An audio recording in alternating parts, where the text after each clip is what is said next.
What? Where are we going? Philippines.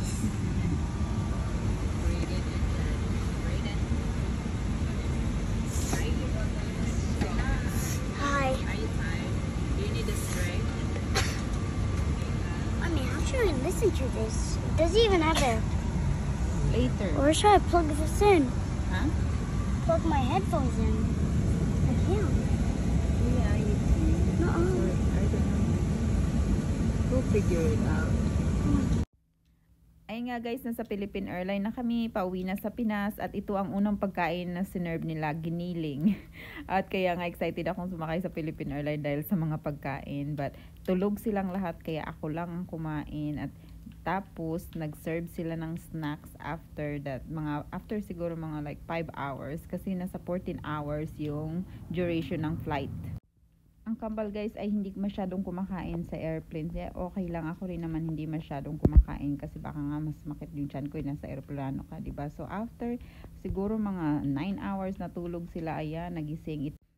2 hours bago mag-landing guys, ito nag-serve na ulit sila ng pagkain at parang almusal namin, pero actually ay parang dinner na kasi gabi kami darating sa Pinas. So ang option nila sa pagkain guys ay egg tsaka hash brown, tapos merong parang daing na parang sinangag, tapos may daing na bangus. At nagulat ako dahil ang in-order ni Ashley ay daing na bangus. So akala ko ang orderin niya ay American food.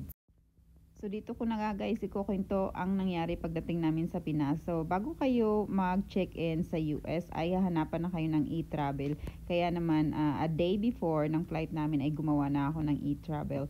So ang pagkakamali ko lang guys ay si Cubs pala nagpalit na siya ng passport. So ang kanyang passport number ay iba na at hindi ko na-update yung e-travel niya. Yung lumang passport number pa rin yung nasa e-travel niya. Kaya naman pagdating doon sa immigration ay hindi nakita ng immigration officer yung e-travel ni Cubs, kaya na-hold siya.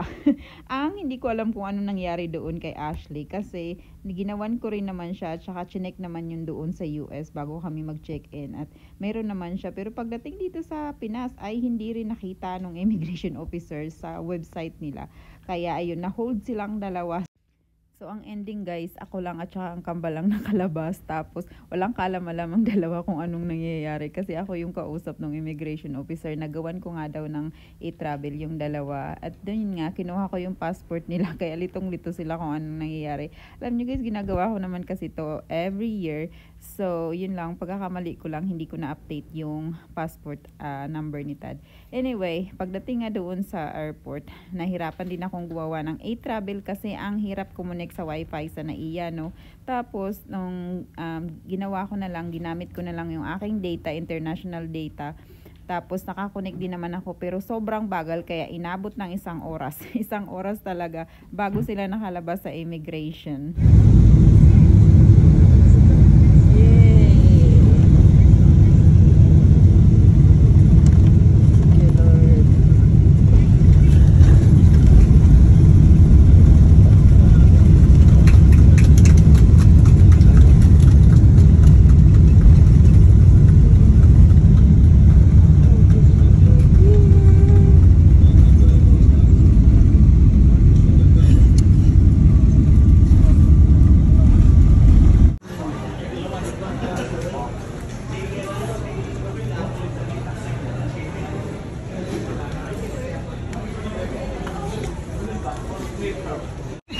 Welcome to the Philippines.